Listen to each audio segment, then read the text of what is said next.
네, 안녕하세요. 오늘은 신명기 26장을 좀 깊이 살펴보겠습니다. 이 장은 이제 막 약속의 땅에 정착할 이스라엘 백성들에게 주시는 감사와 기억 그리고 언약에 대한 지침이 담겨 있어요. 네, 맞습니다.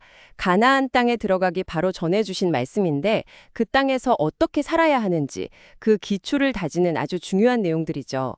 단순한 제사 이야기가 아니라 공동체의 정체성, 또 가치를 어떻게 세워나가야 할지에 대한 그런 이야기입니다. 그럼 바로 처음 부분부터 볼까요?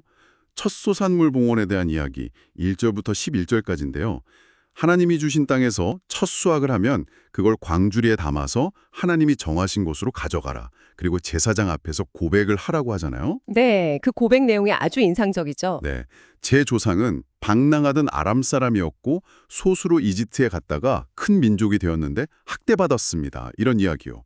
그리고 하나님께 부르짖었더니 구원해 주셔서 이 젖과 꿀이 흐르는 땅으로 인도하셨다. 이 내용인데 이 예물이 그냥 농작물이 아니라 거의 역사 이야기 보따리 같아요. 그렇죠. 핵심은 바로 그 부분입니다. 이 의식이 과거의 고난, 그러니까 이집트에서의 노예 생활과 현재의 축복, 이 약속의 땅을 직접 연결시킨다는 점이에요.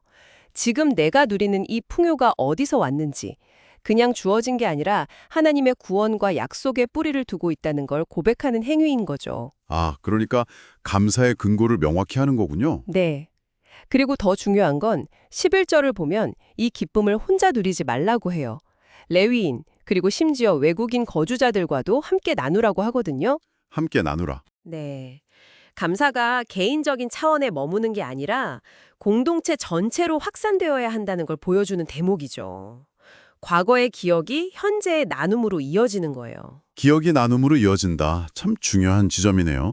자, 그럼 다음으로 넘어가서 12절부터 나오는 10년째 11조. 이건 또 뭔가요? 이것도 아주 흥미로운 규정인데요. 매년 드리는 11조와는 약간 성격이 다릅니다. 3년째 되는 해에는 모든 소산의 11조를 따로 모아서 성읍 안에 있는 레위인, 나그네, 고아, 과부에게 주라고 명합니다. 그들이 배불리 먹게 하라는 거죠. 아, 대상이 다르네요. 일반적인 11조는 제사장이나 레위인을 위한 성격이 강한데 이건 사회적 약자들을 구체적으로 언급하고 있어요. 맞습니다. 이건 단순한 구제를 넘어서 언약 공동체로서 당연히 져야 할 사회적 책임을 강조하는 거예요. 어떻게 보면 공동체 안전망 같은 거죠.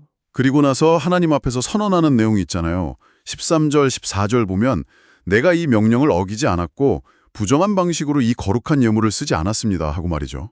네, 그 선언이 중요합니다.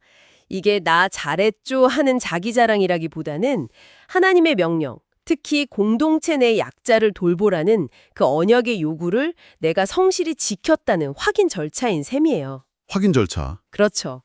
그리고 바로 그 순종을 근거로 15절에서 하나님께 백성과 땅에 대한 축복을 간구하는 거죠.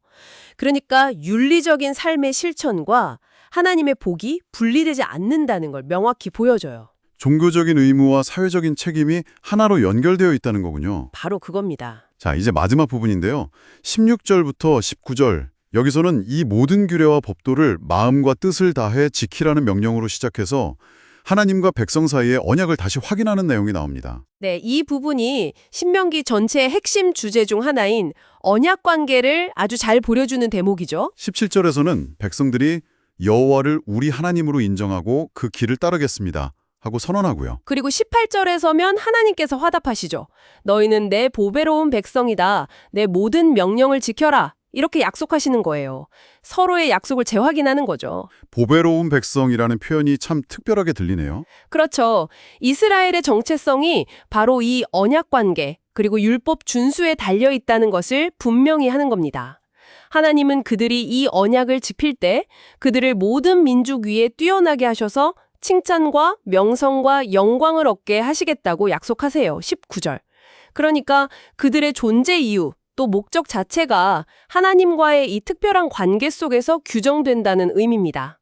오늘 신명기 26장을 쭉 훑어보니까 과거 역사를 기억하는 것이 현재의 감사와 나눔으로 이어지고 또 공동체적 책임이 신앙의 주요한 부분이라는 것, 그리고 하나님과 백성 사이의 상호적인 언약 관계가 그들의 정체성의 핵심이라는 점들을 확인할 수 있었네요. 네, 맞습니다.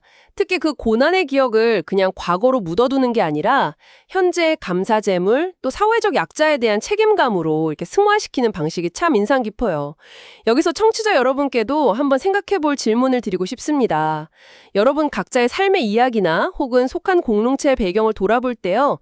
그 기억들이 오늘 여러분의 감사하는 마음, 그리고 다른 사람들을 향한 책임감에 혹시 어떤 영향을 주고 있나요? 아니면 앞으로 어떻게 영향을 줄 수 있을지 한번 좀 조용히 생각해 보시는 것도 의미 있지 않을까 싶습니다.